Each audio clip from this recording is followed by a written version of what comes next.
노후 자산 관리에서 아무도 말 안 해주는 포기 전략. 노후 자산 관리 이야기를 하면 항상 이런 말부터 나옵니다. 얼마를 모아야 합니다. 몇 퍼센트 수익률이 필요합니다. 이 정도면 노후가 안전합니다. 그런데 이상하죠. 이렇게 많은 정보가 넘쳐나는데도 노후가 가까워질수록 사람들 얼굴은 점점 더 불안해집니다. 오늘은 그 이유를 이야기해 보려 합니다. 그리고 동시에 아무도 잘 말해주지 않는 포기 전략에 대해 이야기해 보겠습니다. 1. 노후 자산 관리에서 포기는 실패가 아니다. 먼저 이 말부터 하고 싶어요. 노후 자산 관리에서 포기는 패배도 아니고 무능도 아닙니다. 오히려 많은 경우 포기하지 못해서 인생이 더 힘들어집니다.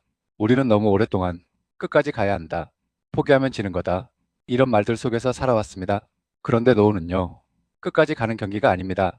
넘어지지 않고 오래 걷는 여정에 더 가깝습니다. 2.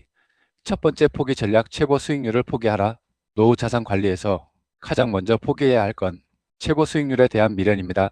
남들은 20% 벌었다는데 이건 기회인데 안 타면 손해 아닌가? 이 생각 정말 위험합니다. 노후에 필요한 건 가장 높은 수익률이 아니라 가장 예측 가능한 흐름입니다.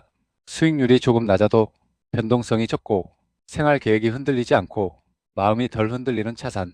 이게 훨씬 강합니다. 최고 수익률을 쫓는 순간 노후 자산은 다시 젊은 시절의 토박판으로 돌아갑니다. 3. 두 번째 포기 전략 남들과 비교하는 투자를 포기하라. 노후가 힘든 가장 큰 이유 중 하나는 비교를 멈추지 못해서입니다. 옆집은 아직도 주식 잘 된다더라. 누구는 은퇴 후에도 월 몇백을 번다더라. 누구는 부동산으로 아직도 불린다더라. 이 비교가 시작되는 순간 자산 관리는 끝나고 감정 관리가 시작됩니다. 문제는 노후 자산 관리에서 감정은 가장 비싼 비용이라는 겁니다. 비교는 늘 조급함을 만들고 무리한 결정을 부르고 필요 없는 리스크를 추가합니다. 노후 자산 관리의 기본은 단순합니다. 남들보다 잘 살 필요는 없다. 내가 무너지지 않으면 된다. 4. 세 번째 포기 전략 한 방을 포기하라. 노후에 가까워질수록 사람들은 오히려 이런 생각을 합니다. 이번에 한 번만 잘 되면 끝낼 수 있는데 이거 하나만 성공하면 걱정 없을 텐데. 이게 정말 위험한 순간입니다. 왜냐하면 노후 자산에서 한 방은 존재하지 않기 때문입니다. 한 방은 젊을 때 실패해도 다시 일어설 수 있을 때만 의미가 있는 선택입니다. 노후에서의 한 방은 성공하면 조금 편해지는 선택이고 실패하면 되돌릴 수 없는 선택이 됩니다. 이 게임은 애초에 확률이 맞지 않습니다. 또 네 번째 포기 전략 모든 기회를 잡으려는 욕심을 포기하라. 시장은 늘 기회를 보여줍니다. 그리고 요즘은 그 속도가 더 빠릅니다. 하루에도 테마가 바뀌고 종목이 바뀌고 유행이 바뀝니다. 노후 자산 관리에서 이 모든 기회를 따라가려는 순간 자산은 자산이 아니라 업무가 됩니다. 매일 시장을 봐야 하고 매번 판단해야 하고 조금만 놓치면 불안해집니다. 노후에 필요한 건 기회를 잡는 능력이 아니라 기회를 흘려보내는 용기입니다. 6. 다섯 번째 포기 전략 완벽한 설계를 포기하라. 많은 사람들이 노후 자산 계획을 세울 때 이렇게 생각합니다. 완벽한 계획을 세우고 나면 안 흔들릴 거야. 그런데 현실은 정반대입니다. 완벽한 계획일수록 조금만 어긋나도 사람은 크게 흔들립니다. 노후 자산 관리에서 좋은 계획은 완벽한 계획이 아니라 망가져도 다시 쓸 수 있는 계획입니다.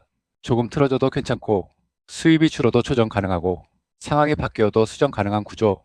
이게 진짜 좋은 설계입니다. 7. 여섯 번째 포기 전략 돈으로 모든 불안을 해결하려는 생각을 포기하라. 이 말은 조금 불편할 수 있습니다. 하지만 꼭 해야 할 이야기입니다. 노후의 불안은 돈으로만 해결되지 않습니다. 건강, 관계, 생활 리듬, 일상의 안정감. 이것들이 함께 무너지면 자산이 아무리 많아도 불안은 사라지지 않습니다. 노후 자산 관리는 돈을 불리는 작업이 아니라 불안을 줄이는 작업입니다. 이 관점이 바뀌지 않으면 아무 전략도 충분하지 않습니다. 8. 포기의 끝에서 남는 것. 이렇게 많은 걸 포기하고 나면 사람들은 묻습니다. 그럼 남는 게 뭐죠? 남습니다. 아주 중요한 것들이요. 밤에 잠 잘 수 있는 자산, 시장 뉴스에 덜 흔들리는 마음, 삶의 리듬을 지켜주는 구조, 그리고 무엇보다 선택을 후회하지 않는 자신. 노후 자산 관리에서 가장 강력한 무기는 높은 수익률이 아니라 후회 없는 결정입니다. 오늘 이야기의 진짜 결론 정리해 보겠습니다. 노후 자산 관리에서 아무도 말 안 해주는 포기 전략이란 더 벌기 위해 포기하는 전략이 아니라 무너지지 않기 위해 포기하는 전략입니다. 포기해야 할 건 욕심이고 비교고 조급함이지 당신의 삶이 아닙니다. 그리고 그 포기는 패배가 아니라 가장 현실적인 용기입니다.